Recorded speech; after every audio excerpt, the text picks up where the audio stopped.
He shared anecdotes of your progress, never suspecting that you were mine. Your sophomore year, I hired a college student, a young man of legal age, but slight enough to pass for 17. You knew him as David from the neighboring county. Under my direction, he befriended you, prodded you toward swimming and away from the fraught cliche of basketball. He ferried me printouts of your correspondence, revealing your vernacular speech, the slant of your smile in cell phone pictures.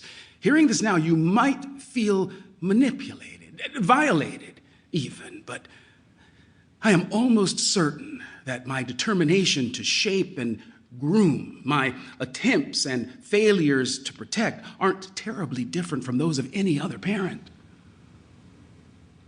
Everyone has an origin story, and this is yours. You began a thought fully formed and sprung from my head. No, you were more like a determined line of questions, marching all together toward a momentous thrashing. It was 1985, years before you were born, and I'd just come to work here on this campus. Mother died at the start of fall semester, her body inundated with cancer, undiagnosed until she passed. Still numb, I traveled south to bury her, missing the initiation of my own first classes, returning as promptly as I could. I was only away for a week and a day. Still, a cold snap had scattered leaves onto the great lawn. My first afternoon back, I walked over to my office and was straightening the objects on my desk, my shirt sleeves rolled up, my back to the door. A man walked in, and he startled when I turned to face him, so I startled too. He was, I learned a few minutes later, a senior colleague from my own department, history. He'd been away on sabbatical and had come to my office to welcome me. "Sorry," he said. "I'm looking for Professor Adams. Do you know where I can find him, buddy?" Well, I realized what was happening a moment before he did and forced myself to laugh, to try to put him at ease, though I fear my laughter came out as a strangled sound. You see, he'd mistaken me for one of the evening janitors. But then the next week, I stood before all of my bright young students. For the first time in a long time, I felt, if not settled, then at least situated.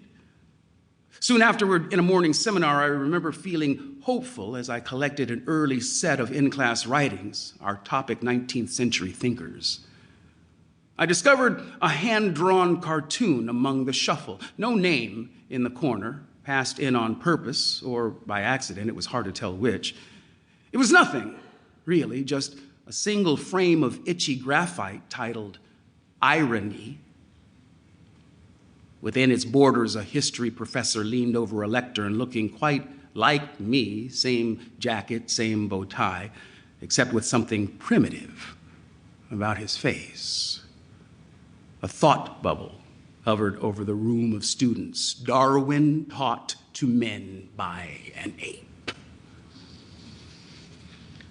It's nothing, I told myself, again, walking back to my apartment that evening, though in truth, I felt tired.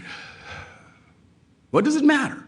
I remember thinking. What does it matter how much I achieve or how clearly I speak or how carefully I conduct myself if the brutal misjudgments remain regardless? What if even here they cannot bring themselves to see me and instead see something oblique reflected where I thought I stood?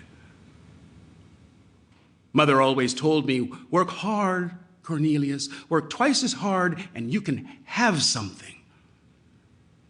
But there I was, a grown man wondering what it was I could have and what would forever be withheld. What I needed, it occurred to me then, was to watch another man's life unfold, a black boy, not unlike me, but better than me. An African-American who was otherwise equivalent to those broods of average American Caucasian males who scudded through my classrooms. A.C.